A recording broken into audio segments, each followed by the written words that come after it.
कारकं प्रधानं सर्वकर्माणां जैनं जयतु शासनं जैनं जयतु शासनं जैनं जयतु शासनं। नमः श्रीवर्धमानाय निर्धूतकलीलात्मने सालोकानां त्रिलोकानां विद्यादर्शनाय।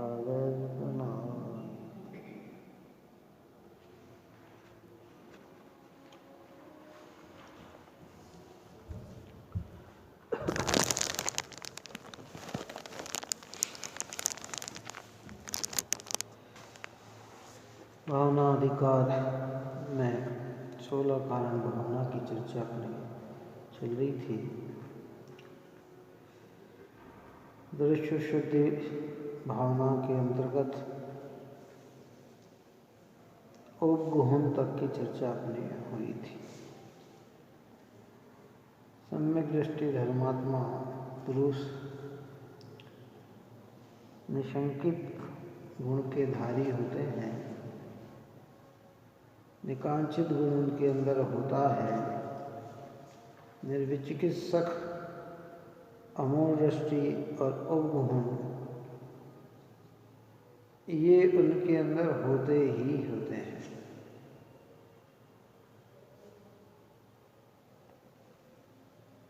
जिससे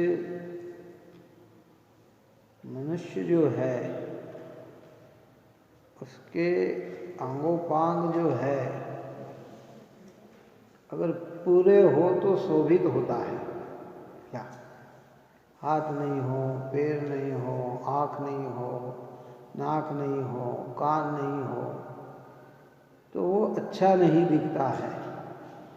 ऐसे सम्यक दर्शन में 8 ही गुण होते हैं तो सम्यक दर्शन क्या होता है? शोभित होता है। अष्टगुण युक्त ही सम्यक दृष्टि होता है। आज यहाँ 6ठे गुण की चर्चा अपन करते हैं, स्थितिकरण गुण। यदि किसी धर्मात्मा पुरुष के परिणाम कभी रोग की वेदना से धर्म से विचलित हो जाए, दरिद्री से उपसर्ग आने पर परिसर नहीं सहा जाने से, असहायता से, आहार पानी रुक जाने से परिणाम धर्म में शिथिल होने लगे तो उसे उपदेश आदि देकर परिणामों को धर्म में स्थिर करने के लिए कहे। भो ज्ञानी, भो धर्म के धारक, तुम सचेत हो जाओ। क्यों कायरता धारण करके धर्म में शिथिल हो रहे हो? क्यों रोग के कष्ट से धर्म से विचलित होते हो? तुम ज्ञानी होकर क्यों ऐसी भूल करते हो? यदि असाता वेदनी कर्म अपना समय पाकर उदय में आ गया है, अब यदि कायर होकर दीन होकर रुदन विलाप आदि करते हुए भोगोगे तो कर्म नहीं छोड़ेगा। कर्म के दया नहीं होती है कि वह तुम्हें रोता विलाप आदि करता हो देखकर अपना रस देने से पीछे हो जाए। यदि धीरपना धारण करके भोगोगे तो भी कर्म नहीं छोड़ेगा। इतनी उत्कृष्ट बात पंडित प्रवर सदाशिवदास जी ने इस स्थितिकरण गुण के अंतर्गत की है। जो धर्मात्मा पुरुष होते हैं कर्म के उदय में अनेक प्रकार की प्रतिकूलता में अनेक प्रकार के प्रसंग बनते हैं। कहते ऐसे प्रसंग में अगर उनके परिणाम कहीं धर्म से शिथिल होते दिखते हैं तो धर्मात्मा पुरुष उन्हें समझाते हैं, संबोधन देते हैं।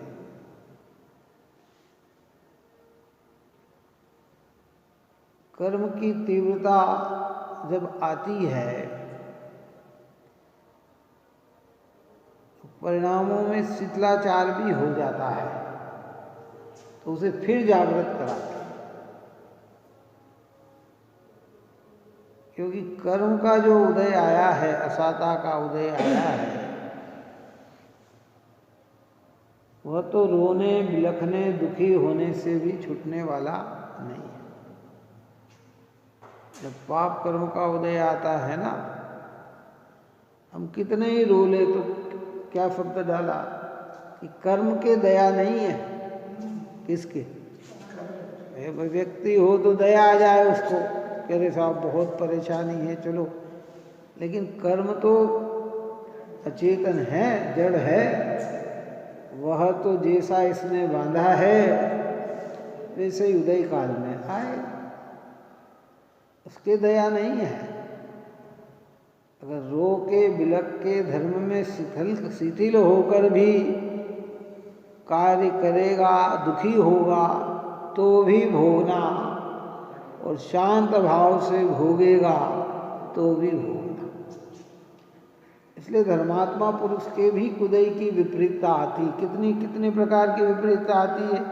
ये पहले नंबर की कभी परिणाम बिगड़ने लग जाए, कभी रोग की वेदना से धर्म से विचलित हो जाए, भयंकर वेदना हो जाती है, आती है, धर्मियों को आ जाती है कर्म के उदय में। क्या करें? धर्मात्मा पुरुष उस वेदना को शांति से सहन करते हैं, और कदाचित रोग इतना तीव्र हो कि धर्मात्मा भी उसे सहन नहीं कर पाता है और थोड़ा शिथिल होता है, तो दूसरे जने और जो दूसरे धर्मी हैं वो उन्हें संबोधन देते हैं।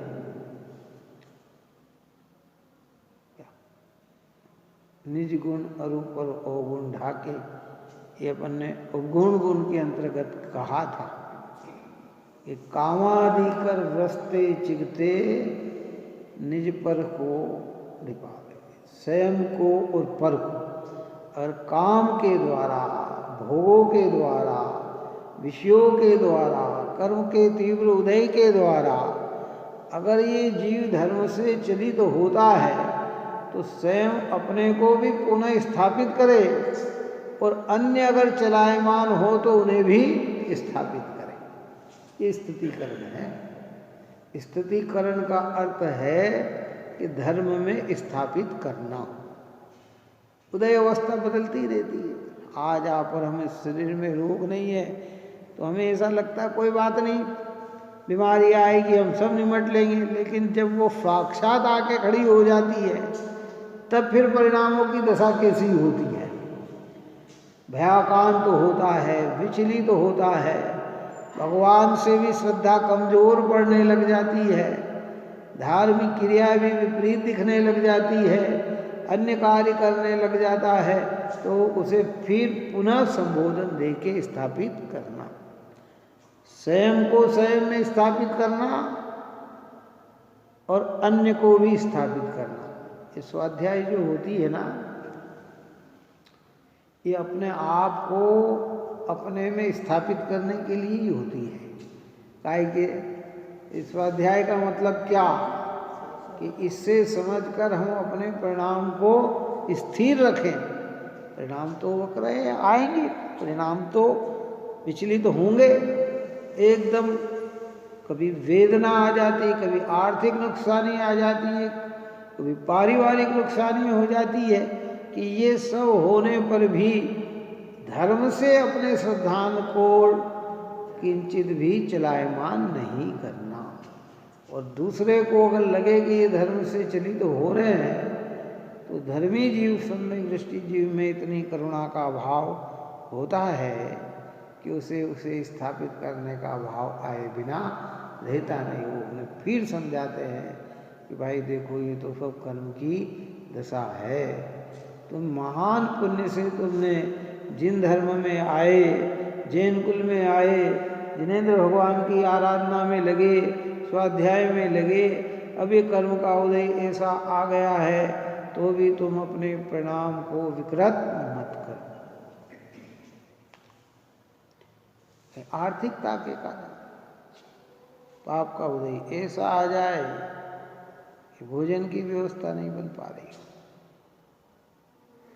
और नहीं बन पा रही और कोई पूछने के लिए तैयार भी नहीं है। कैसे? उसके पास तो नहीं है, लेकिन दूसरा कोई मदद करने के लिए तैयार भी नहीं है, तो उस समय भी अपने परिणाम को विकृत न करें। तो सुनने में ये बात बहुत सरल लगती है, लेकिन जब प्रैक्टिकल की बात होती है ना, ये बहुत वो होती है। बड़े बड़े जीव हैं कि जिनके कर्म की, धर्म की बहुत लगन, लेकिन कई प्रकार से परेशानियां हैं। इसलिए धर्मात्मा और धर्मी जीवों का कर्तव्य है कि धर्म और धर्मात्मा को धर्म में पुनः स्थापित करना। एक धर्मी को धर्म में स्थापित करना अर्थात अनेक धर्मियों की सेवा करना, अनेक व्यक्ति को धर्म में लगा देना। कितना एक धर्मात्मा की सेवा की नहीं, उसको इस तरह, उसका मतलब क्या कि उसके द्वारा कितना प्रचार प्रसार होगा कि वो कई लोगों को धर्म में लगाएगा। इसलिए ऐसा भाव ज्ञानियों के हृदय में होता है, और हमारे अंदर भी ऐसे परिणाम आना चाहिए। हो जाता है शिथिलाचार, बहुत सारी चीज़ आ जाती है। इसलिए कितनी बात लिखी है कि भाई दरिद्री से भी परिणाम विचलित हो जाए, उपसर्ग आने से, परिसर नहीं सहा जाने से, परिसर आ जाए और न सहा जाए, सहायता से कोई सहायता ही नहीं करे, आहार पानी रुक जाने से, परिणाम धर्म से शिथिल होने लगे, तो उसे उपदेश आदि देकर, आदि में क्या, जहाँ वचनों की जरूरत है वहाँ वचन का प्रयोग करें, जहाँ भोजन की जरूरत है वहाँ भोजन कराएं, जहाँ रहने निवास की जरूरत है वहाँ निवास कराएं, जहाँ दवाई की जरूरत है वहाँ दवाई दे। अब वो बीमार अशक्त और हम खाली उपदेश दे के ही आ जाएं तो उससे इतना लाभ नहीं होगा। बात आ रही, स्थितिकरण में समझ में नहीं आ रही। क्या कोई धर्मात्मा धर्मी जीव है, भाई में बहुत प्रतिकूलता है, आर्थिक स्थिति कमजोर है, और हम खाली ये भैया आप तो नमोकार मंत्र बोला करो, दिन रात नमोकार मंत्र में लगा करो, कि ये कोई स्थितिकरण, ये तो वहाँ के अनुकूलता हो और मन इसमें नहीं लग रहा है, तो उसको पुनः कहते कि तेरा मन कहाँ लगे, कि नमोकार मंत्र में लगा, भगवान के दर्शन में लगा। लेकिन जहाँ जिसकी जो जरूरत है उसे पहले वो आवश्यक पूर्ति करना चाहिए। कैसे स्थितिकरण की जाए? जीव क्या करता है, उपदेश देकर ही अपने आप को, जैसे कोई बीमार पड़ा है, अब उसको पैर दर्द कर रहे हैं, बहुत जोर से कर रहे हैं, हम कह रहे हैं घबराना नहीं, आप तो नमोकार मंत्र का जाप करो, आप तो ध्यान करो। कि भाई वो तो बोला अच्छा ही है, लेकिन टहल करनी, सेवा करनी पड़े, पैर दबाना पड़े तो पैर भी दबाना, ये स्थितिकरण है। समझ में आई बात? किसी से भी परिणाम चाहिए हो सकते हैं, जहाँ जिसकी, इसलिए आदि में लिखा है, यहाँ क्या लिखा है, उपदेश आदि देकर, आदि है ना बहुत सारी चीज़। बहुत पुराने समय में एक दृष्टांत मालिका में दृष्टांत आया था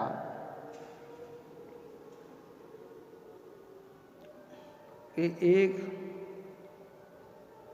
धार्मिक व्यक्ति था, बहुत अच्छा धर्म,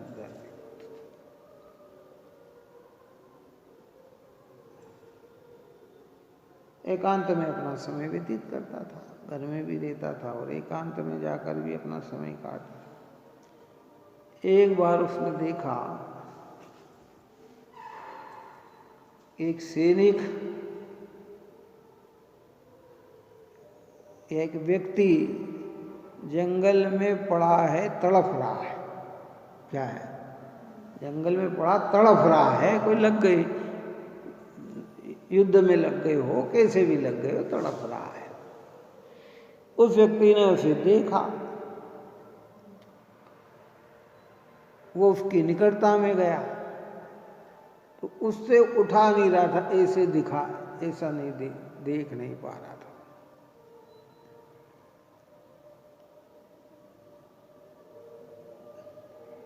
तो उसने कहा कि भैया क्या तकलीफ हो रही है, वो बता इशारे से उसने। वो चाहता तो धर्म का उपदेश दे सकता था, लेकिन उसने देखा, बोले उसे कप कपी ठंड लग रही थी, तो उसके ऊपर, उसके पास जो वस्त्र थे, उसने वस्त्र उस पे डाल दिए।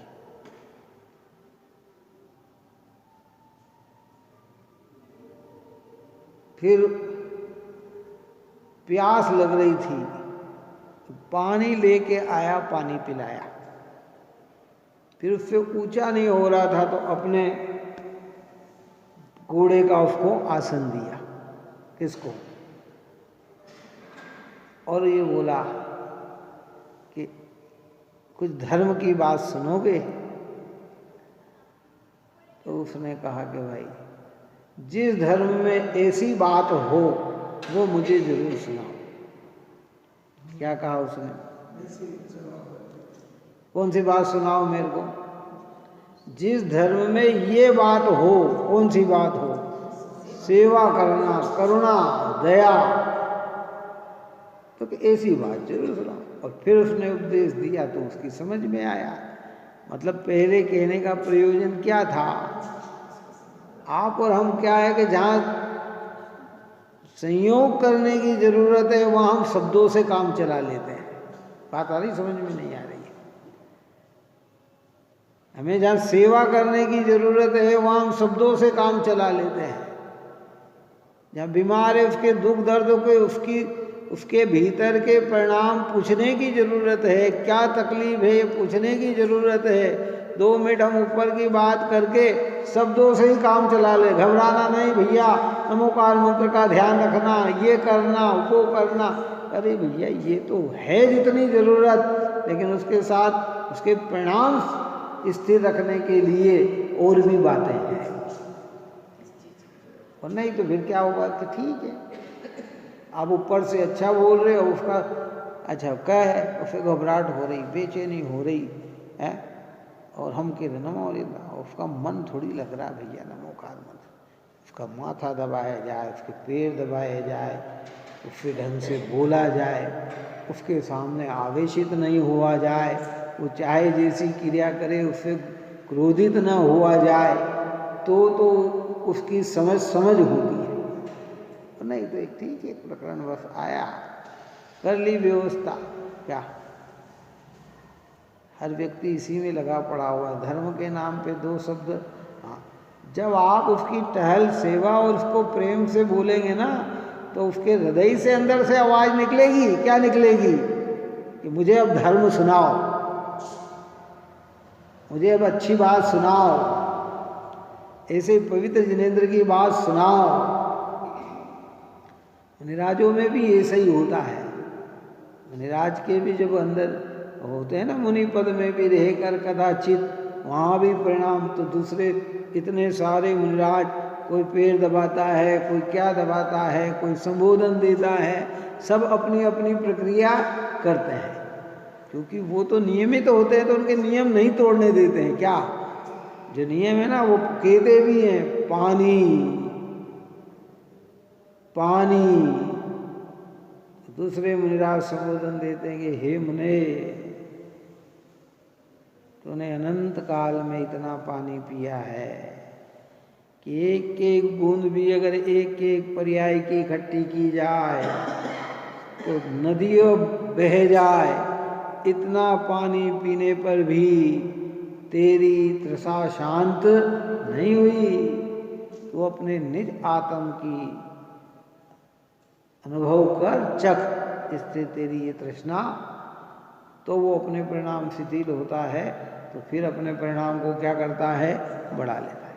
भूखा, भूख लग रही, भूख कहता है, तो ऐसे समझो एक एक कण तूने इतना, एक भोग का एक एक कण जोड़ा जाए तो भैया इस संसार में जगह नहीं रहे, कहाँ कितना अनाज तू खा चुका है? तो वो अपने आप को सुधारता है। स्थितीकरण का मतलब क्या? धर्म से चिढ़ते हुए जीव को फिर धर्म में स्थापित कर देना, नए व्यक्ति को धर्म में लगा देना, ऐसे पवित्र देव शास्त्र गुरु की आराधना में लगा देना, अनंत अनंत भव सुधारने की प्रक्रिया को समझ में आ जाए, ये है क्या? है ना समझ?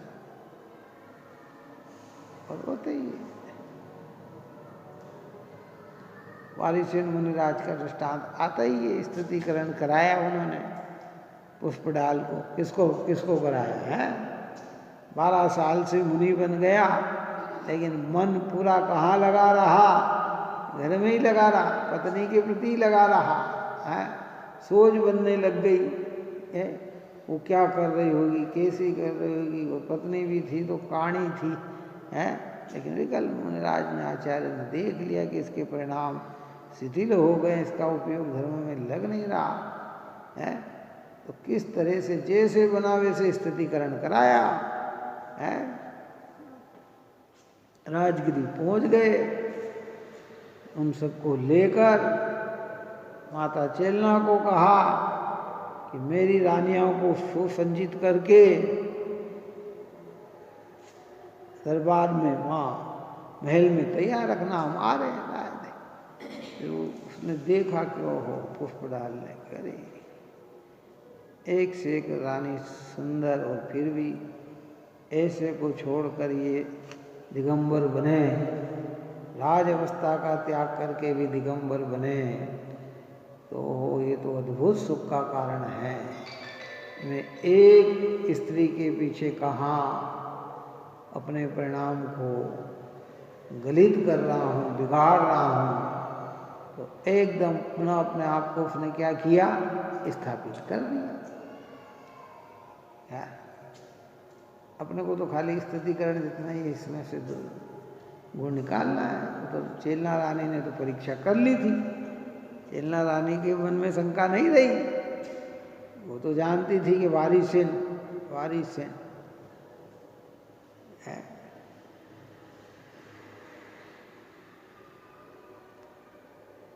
राजा सैनिक के पुत्र थे वारिसेन, अभय कुमार, सब धर्मात्मा पुरुष थे।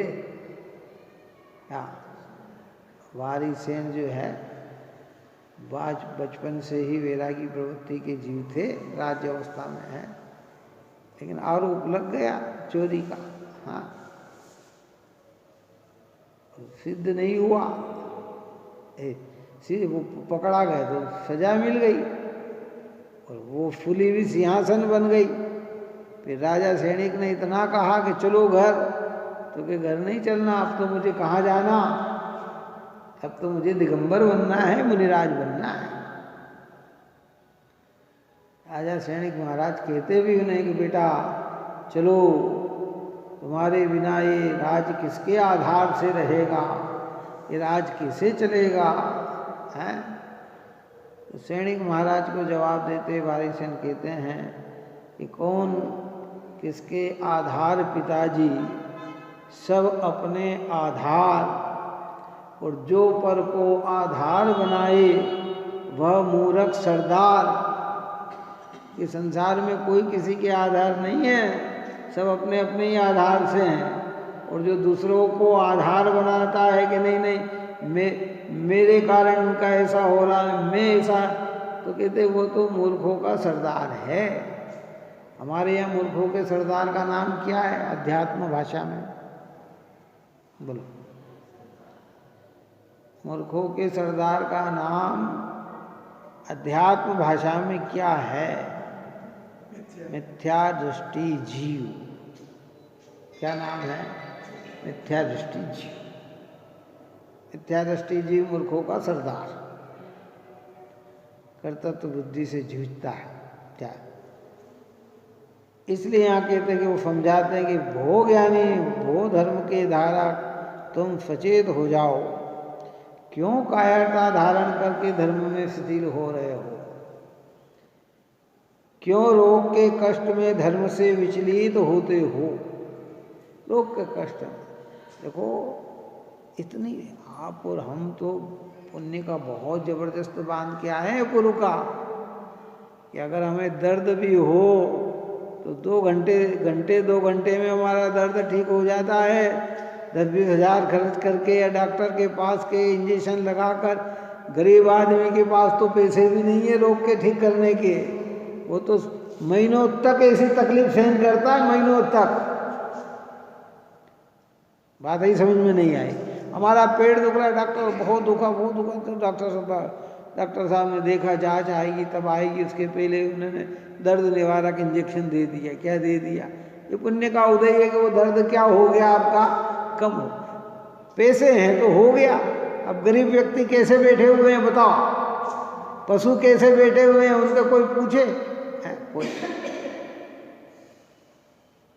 एक कुत्ता है, वो उसके 2-3 दिन 4 दिन से उसके कान में कुछ भरा गया, एक क्षण के लिए बेचैन नहीं, एक जगह स्थिर नहीं, इधर भटक रहा, उधर भटक रहा, उधर भटक रहा, इधर जा रहा, इधर जा रहा, इधर जा रहा। अच्छा था कोई सोने में या जानवर कोई न कोई या घुस गया है उसके कान के अंदर। उसकी निकटता में भी कौन जाए? जा सकते हैं? नहीं जा सकते। इतनी पीड़ा है संसार में। इसलिए तो कहा कि पुण्य का उदय हो तो ये दुख भी दुख नहीं भास रहे हैं, लेकिन ये कब तक, इसकी भी तो एक लिमिटेशन है। सदा काल तो पुण्य का उदय रहता नहीं। क्यों? बात ही समझ में नहीं। एक साल में कितने महीने होते हैं? 12 महीने, है ना? तो 12 ही महीने होते हैं तो सब अलग अलग जैसे होते हैं ना। सावन महीना सदा हो सकता है क्या? सदा न फूले केत की, न सदा न सावन होय, और सदा न यौवन फिर रहे, न सदा न जिए कोई। अब हम हरा भरा देख रहे हैं, हम सोच रहे हैं कि बस कुछ नहीं, अपना तो जीवन अच्छी तरह से कट जाएगा। लेकिन पता है अपने को कि थोड़े समय बाद, थोड़े दिन बाद, थोड़े काल बाद अपने अंदर क्या उदय आ सकता है, कैसी दशा अपनी हो सकती है, कर्म की कितनी विपत्तियां आके खड़ी हो सकती है। हम तो आज से सोच रहे हैं। कई लोग ये सोचते रहे, नहीं साहब अपने तो सब अच्छे हैं, पुत्र अच्छे, पत्नी अच्छी, भाई अच्छे, बंधु अच्छे, धन है, दुकान है। अरे भाई, एक पाप कर्म के उदय में जब नारायण जैसे को जंगल में जाना पड़ा, किसको? कृष्ण को। कृष्ण जैसे कि इतना बड़ा त्रिखंड का अधिपति था, और वो भी जब कर्म के तीव्र उदय में उसे भी कोई साथी नहीं मिला, तो आप और हमारी विषाद क्या है? बताओ क्या कोशिश कर सकते हैं? नहीं है दृष्टांत अपने यहाँ है।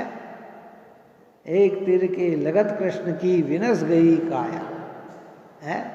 जंगल 3 खंड का अधिपत्य, नारायण पद से सुशोभित, इतने भाई हैं, इतने पुत्र, इतने राजा महाराजा,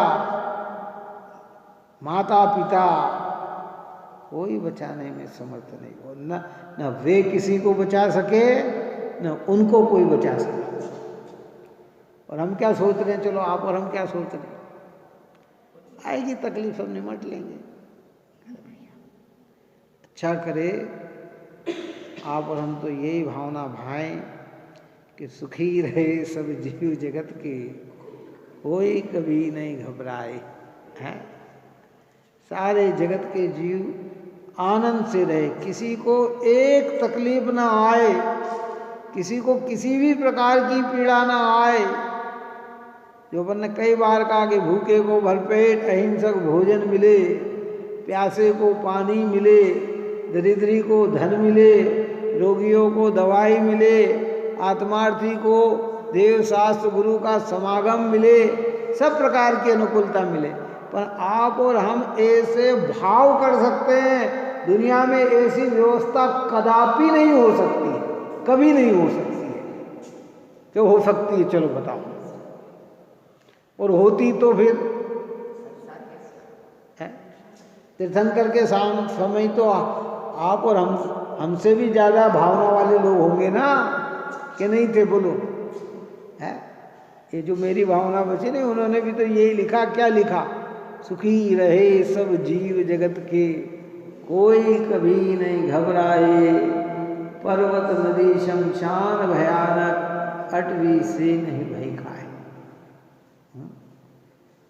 रोज हम पूजा के बाद बोलते हैं कि होवे सारी प्रजा को सुख, बलित हो धर्मधारी नरेशा, होवे समय पे वर्षा, तिल भर न रहे व्याधियों का अंदेशा।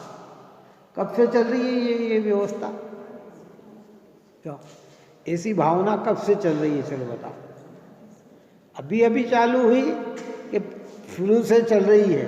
अरे जब जब धर्मियों की तो ऐसी ही भावना होगी, कैसी भावना होगी, लेकिन भावना के अनुसार कार्य नहीं होता। इसलिए ये धारणा में आप और हमको ये बात स्थापित करके रखना चाहिए कि न जाने कब कैसे कर्म का उदय आ जाए। हे भगवान, चाहे जैसा उदय आ जाए, मेरी श्रद्धा आपसे डिग न पाए, मेरे प्रणाम आपसे दूर नहीं जा पाए, और कदाचित किसी धर्मी के चले जाएं और दूसरा समझे तो उन्हें पुनः क्या करें? स्थापित करें। यहाँ अरे क्या करना अपने को, उनकी होनार उनके साथ के, ऐसा नहीं सोचना भाई। जितना बन सके उन्हें समझाने का प्रयास, हमारे समझाने से, हमारे बोलने से किसी के परिणाम और भपक जाए, बिगड़ जाए, तो फिर वहाँ मौन हो जाओ, चुप हो जाओ। क्या हो जाओ? हम किसी को समझाने जाएं और उसके परिणाम और बिगड़ जाए, तो फिर दोबारा प्रयत्न नहीं करना। लेकिन अगर कोई शिथिल हो रहा और समझाने से उसको सुहारा है, तो समझाने में फिर देर नहीं करना। फिर जितना जिस तरीके से उसकी सेवा करें, उस तरीके से उसकी सेवा करना चाहिए। अनंत अनंत भवों को सुधारने वाला स्थिति करना है ही। क्या पता लगे, समय के साथ परिणाम चेंज होते हुए देर नहीं लगती। क्या हर प्रकार से समुद्रव्रत आचार्य ने जब मुनि पद धारण किया तो उन्हें कोई जेठाग्नि रोग थोड़ी था। कौन सा था? क्या रोग से जेठाग्नि रोग है? लेकिन ऐसे दिगंबर मुद्रा में जेठाग्नि रोग पैदा हो गया, काय में पैदा हो गया। जो खाए वो भस्म, जो खाए वो भस्म, जो खाए वो भस्म। क्यों है? क्या करें आचार्यों के सामने? नहीं महाराज, अब ये रोग, ये पीड़ा मुझसे सहन नहीं हो पा रही है।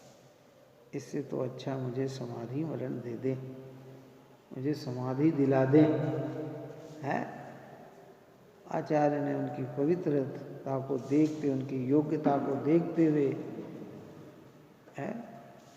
उनकी स्थिति का, मणिपने का त्याग कराया। और उनका रोग दूर हुआ तो फिर अपने आप को क्या करा उन्होंने? फिर स्थापित कर लिया, काय में कर लिया, धर्म में फिर स्थापित किया। डिग गए फिर स्थापित हो गए। चारित्र से डिगे थे, वे श्रद्धा से नहीं डिगे थे। ऐसे आप और हमें अनेक अनेक अनेक प्रकार की है। इसलिए यहाँ कहा कि उसे समझाएंगे, भो धर्म के धारक तुम सचेत हो जाओ, क्यों कायरता धारण करके धर्म में शिथिल हो रहे हो? क्यों रोग के कष्ट में धर्म से विचलित होते हो? तुम ज्ञानी होकर क्यों ऐसी भूल करते हो? यह असाता वेदनी कर्म अपना समय पाकर उदय में आ गया है। अब यदि कायर होकर, दीन होकर रुदन विलाप आदि करते हुए भोगोगे तो कर्म नहीं छोड़ेगा, कर्म की दया नहीं है। कायर होकर भी भोगेंगे तो भोगना है, कर्म को दया है। इसलिए कर्म किसी को नहीं छोड़ता भाई। धर्मात्मा पुरुष सेडिक महाराज कहाँ है? नरक में है ना। धर्मात्मा है ना, तो क्या उनको कष्ट नहीं हो रहा? प्रतिकूलता नहीं है? अरे भयानक प्रतिकूलता है वहाँ। किनको? सैनिक महाराज को। लक्ष्मण, ये रावण, शंभु सब नरक में हैं। इनको कोई भयानक पीड़ा है। ऐसा नहीं कि धर्मी जी, वो तो अपनी सहन शक्ति से उसमें दुखी नहीं, रोदरित नहीं हो रहे हैं, आर्तित नहीं हो रहे हैं, लेकिन बाहर का वातावरण तो कैसा है, और वो किसके द्वारा? कि उन्हीं के। अब कर्म को उन पे दया थोड़ी आ रही है कि नहीं भैया ये सम्यक दृष्टि है तो अब हम इनको उदय नहीं आएंगे। क्यों आया है? मुनिराजों पे उपसर्ग आ रहा है तो क्या कर्म को दया आ रही कि नहीं आएगी? इसलिए स्पष्ट लिख दिया है। तो क्या कहते हैं कि भैया अब यदि कायर होकर, दीन होकर रुदन विलाप आदि करते हुए भोगोगे तो कर्म नहीं छोड़ेंगे, कर्म के दया नहीं होती है। यह तुम्हें रोता विलाप आदि करता हुआ देखकर अपना रस देने से पीछे हो जाएगा। ऐसा अपना रस देने से पीछे हटने वाला कर्म नहीं है, वो तो वही आ रहा है जो आ रहा है। तीर्थंकर की जीव भी 6 महीना पहले सैनिक महाराज के पुण्य प्रकृति का उदय चालू होगा। कहाँ होगा? हाँ, वहाँ नरकों में। अभी तक तो वो भी पीड़ित ही हो रहे हैं। क्या हो रहे हैं? वो तो सम्यक दर्शन के बल पर, आत्मिक पावर के बल पर, आत्मा की श्रद्धा के बल पर एक कषाय के अभाव हुआ है, उतनी शांति का भोग अपने पुरुषार्थ से कर रहे हैं। लेकिन बाहर का वातावरण तो पूरा कैसा है? जैसा ही है। क्या करें?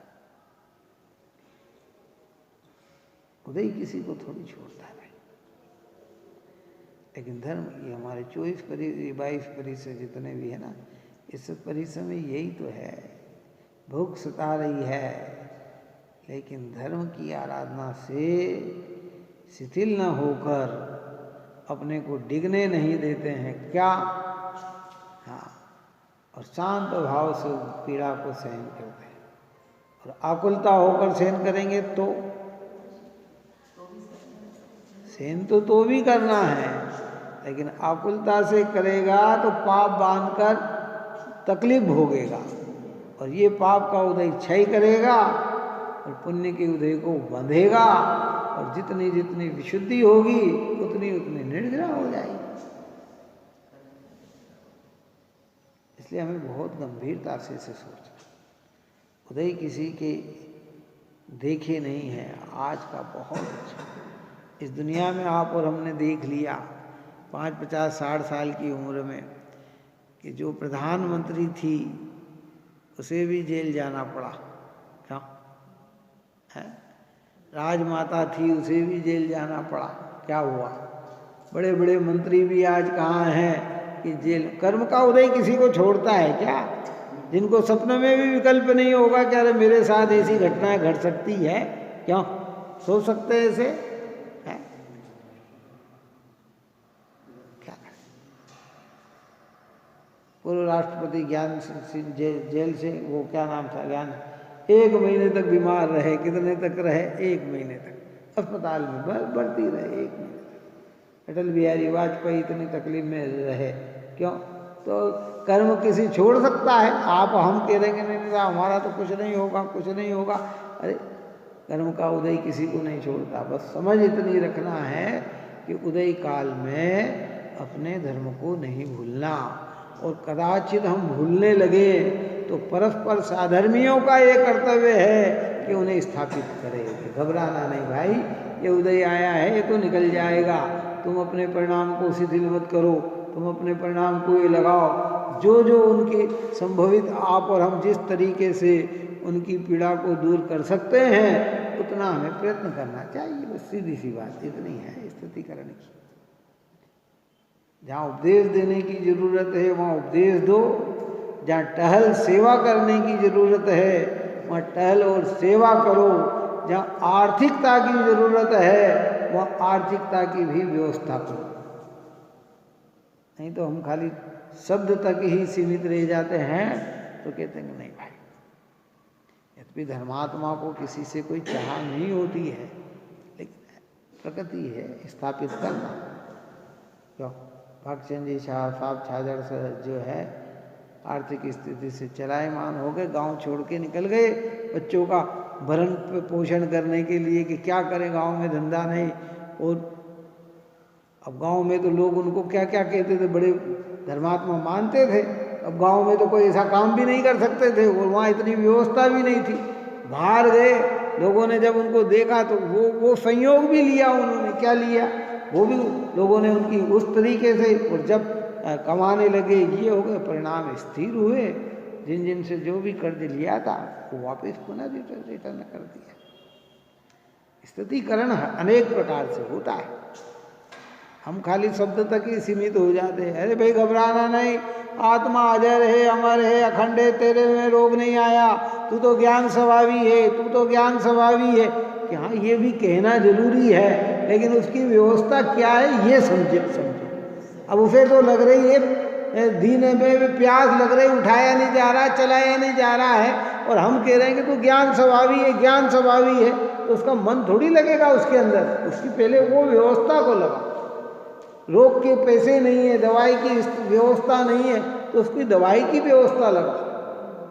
ये तो उत्कृष्ट दशा में ये कहा जा रहा, सब प्रकार से अनुकूलता दिख रही है, कोई तकलीफ नहीं दिख रही, कोई पीड़ा नहीं, आर्थिक की कमी नहीं, अच्छे पैसे हैं, सब प्रसंगे सब सेवा भी कर रहे हैं, और फिर भी उसका मन पीड़ा के कारण नहीं लग रहा है। तो कहते हैं कि भैया अब तो इस पीड़ा में अपना उपयोग मत लगा, तू तो अपने चैतन्य में अपना उपयोग लगा। तू तो ज्ञान स्वभावी है, तू चेतन स्वभावी है, तू अखंड स्वभावी है, तू नित्य स्वभावी है। ऐसा कह के उसको अपने धर्म में स्थापित करते हैं। भगवान अपने वितराग सर्वज्ञ है, इनमें अपना उपयोग लगाओ। अरहंत का जिन बिंब देखो, सिद्धों के स्वरूप का चिंतन करो, जहाँ जहाँ तुमने दर्शन किए वहाँ वहाँ अपना उपयोग लगाओ।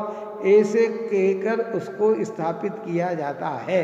लेकिन अगर बाहर में उसके पास प्रतिकूलताएं हैं, दवाई नहीं मिल रही है, पैसा नहीं है उसके पास, अर्थ से तकलीफ हो रही है, कोई सेवा करने वाला नहीं है, तो अपना उस तरीके की सेवा करके भी उसको धर्म में स्थापित करना चाहिए। स्थितिकरण का मतलब ये तो है ही, और स्वयं भी डिग रहा हो तो अपने आप को स्थितिकरण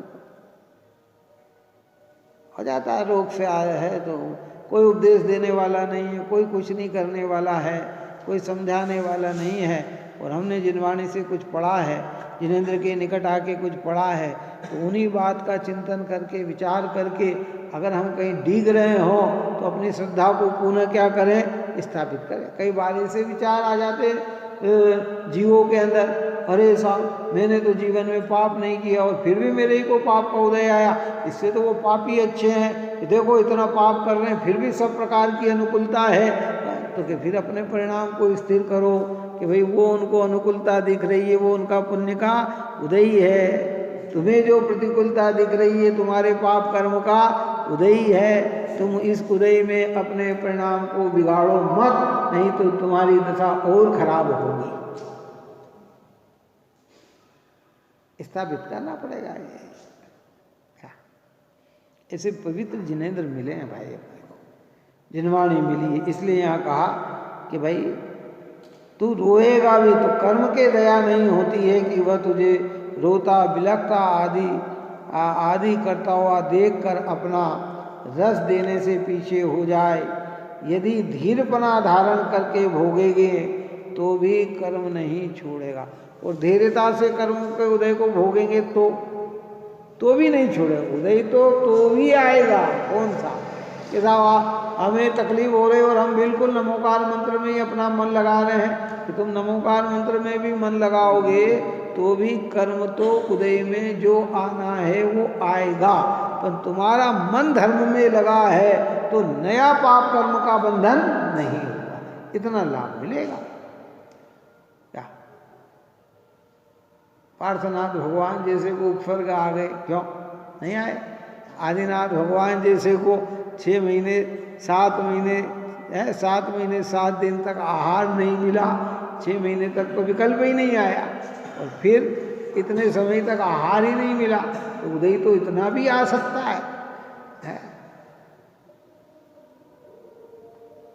क्या ये साहब उनका तो व्रज नारद सेनन था, उनको खाने को न भी मिला। अरे भैया, खाने को न भी मिला हो व्रज नारद सेनन वाले को, सेनन शक्ति उनकी ये थी कि न का आहार मिला तो उनका शरीर दुबला नहीं हुआ, लेकिन जो भीतर में जो रोग था वो तो था ना। कौन सा? शरीर कमजोर नहीं पड़ा उनका, क्योंकि उनका शरीर व्रज नारद सेनन का था, लेकिन जो अंदर में रोग था वो रोग तो था नहीं, वो पीड़ा तो थी ना उनकी, लेकिन उस पीड़ा को भी उन्होंने कैसे सहन किया? शांत भाव से किया। समय पे गए, नहीं मिला, अपना उपयोग फिर अपने में रमाने लग गए, अपने चैतन्य में रमाने लग गए, परमात्मा के स्मरण में लगाने लग गए, अपना उपयोग इसमें लगा है। नहीं होता है। कई लोग ऐसे होते हैं 10 दिन तक उपवास करते हैं, कितने, और शरीर में बाहर से मुरझाहट नहीं आती है, लेकिन अंदर की भूख की शक्ति तो तकलीफ होती है कि नहीं। और कई ऐसे होते हैं कि एक आसन में लटक जाते हैं पूरे। आप और हम अगर एक आसन एक टाइम में उपवास कर ले तो ही, और कई ऐसे भी होते हैं कि 5-7 भी करे तो उनको हंसते रहते हैं, दिखते ही नहीं है कि इन्हें उपवास किए होंगे, बाहर से देखे तो हमें पहचान में ही नहीं लगते हैं, पर अंदर में जो भूख की पीड़ा है वो तो है ना। अब उसको वो शांति से सहन कर रहे हैं तो पुण्य बंधन हो रहा है, और नहीं कर रहे हैं और आकुलित होकर कर रहे हैं तो पाप बंधन हो रहा है।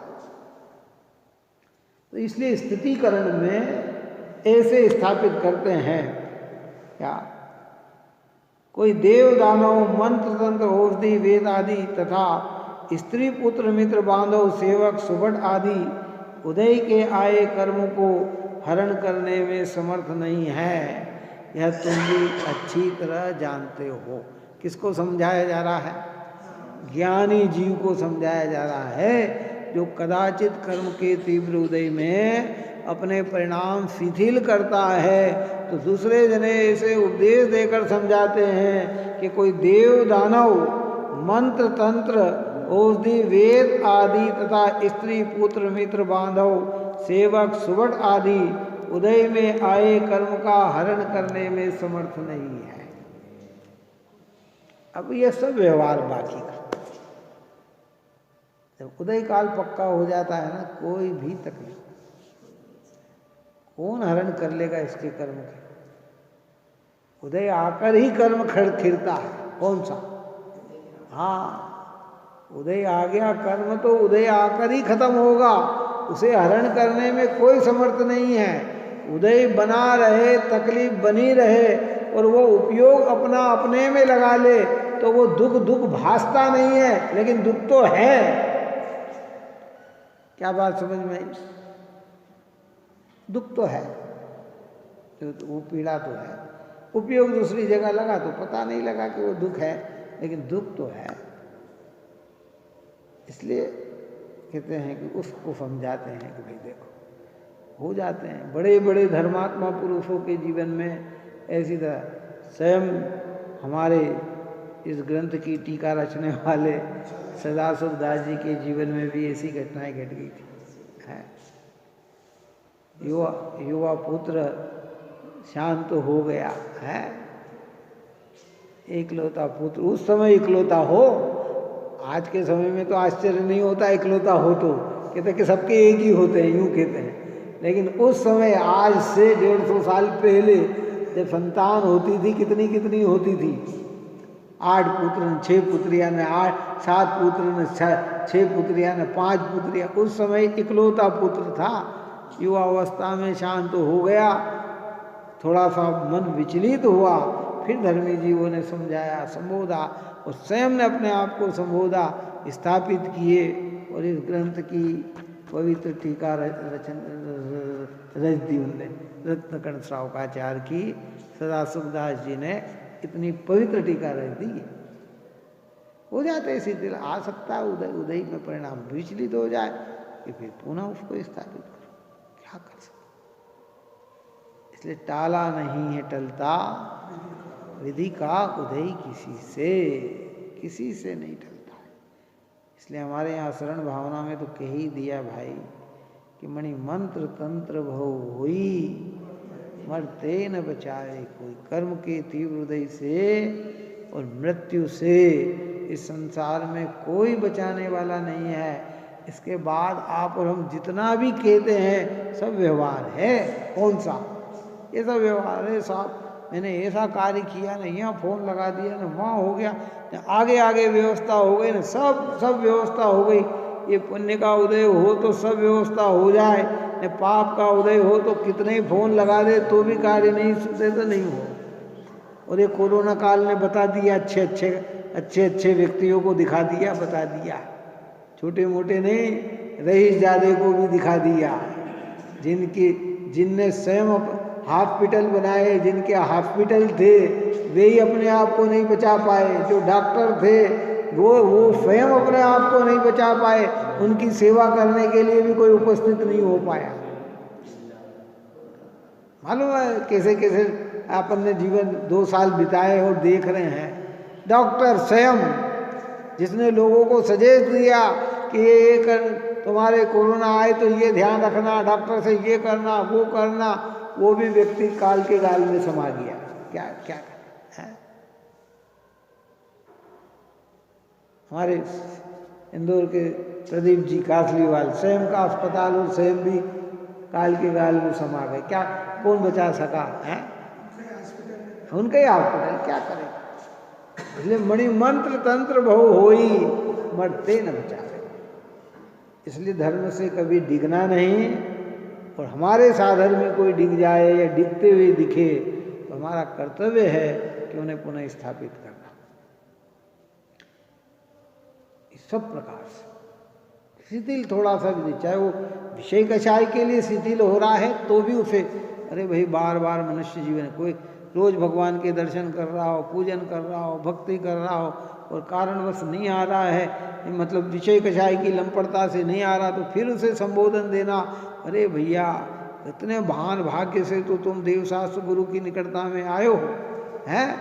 अब ये तुम्हारे लिए शोभा नहीं देता, तुम्हें तो प्रतिदिन ये कार्य करना चाहिए, तो वो स्थापित होगा। वो शिथिलता आ जाती है, अनेक प्रकार से शिथिलता, बीमारी के कारण आ जाए, इसके कारण आ जाए, कोई बात नहीं, फिर उसको स्थापित करें। अरे कर्तव्य है एक दूसरे को एक दूसरे में स्थापित करना। इसलिए अंत समय में साधर्मी का संग मांगते हैं ज्ञानी। धर्मात्मा निकट हो, चर्चा धर्म सुनाए, वो सावधान रखे, गाफिल न होने पाऊं। है किसकी निकटता चाहिए? क्यों अंतिम बात कह के पूरी करता हूं, क्यों किसकी निकटता चाहिए? भैया मेरे मरने का समय आए तो सारे रिश्तेदार को बुला लेना, जितने भी हो सब मेरे सामने खड़े कर देना है। कोई मजा नहीं उन चीज में। धर्मात्मा निकट हो, चर्चा धर्म सुनाए, वो सावधान रखे, गाफिल न हो। रिश्तेदार भी वो जो धर्मात्मा हो, जिनमें धर्मात्मा का मतलब यहाँ निश्चय धर्मात्मा तो हो, निश्चय न भी हो, तो परंतु जो देव शास्त्र गुरु के प्रति श्रद्धा रखता हो, जो देव शास्त्र गुरु के कार्य को अच्छा मानता हो, जो उसमें प्रवृत्ति करता हो, जो नमोकार मंत्र का विश्वासी हो, ऐसे जीव हमारी निकटता में रहे। कौन से जीव निकटता में रहे? ऐसे जीव निकटता में रहे। और नहीं तो फिर क्या चल रहा है, सो चल ही रहा है, जिस प्रकार का प्रकरण चलेगा। बहुत सारी बात है, तो बहुत गजब का गुण है, तो कितने गुणों की चर्चा हुई अपनी। अभी इसकी ओर चलेगी स्तुतिकरण गुण की। अभी तो एक आधा पेज और बाकी है इसका, इसकी चर्चा अपन कल करेंगे। कि दर्शन विशुद्धि भावना में ऐसे दर्शन की विशुद्धता होती ज्ञानी के 8 गुण प्रकट होते हैं। इसमें वो निशंकित होता है, सच्चे देव शास्त्र गुरु के स्वरूप में निशंक होता है। जो आगम्य स्वरूप है उसी का विश्वास करता है।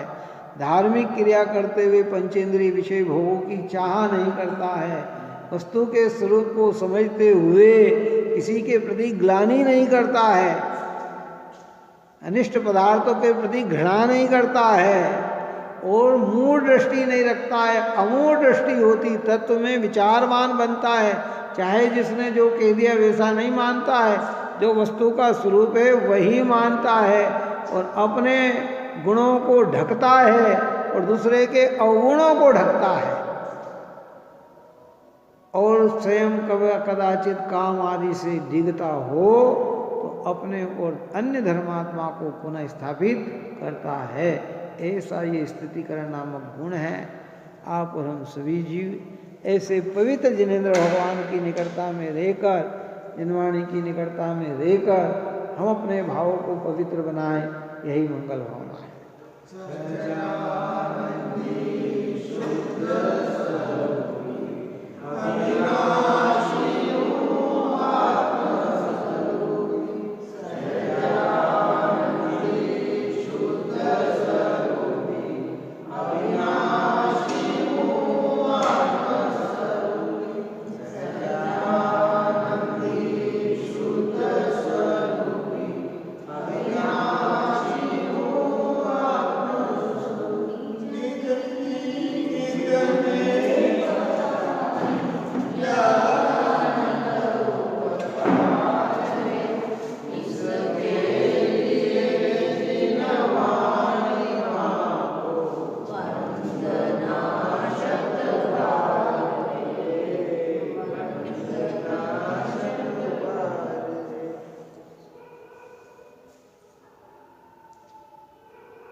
जवानी के ज्ञान ते तुझे लोकालू गोवानी मस्तक सदा दे बोलो स्वामी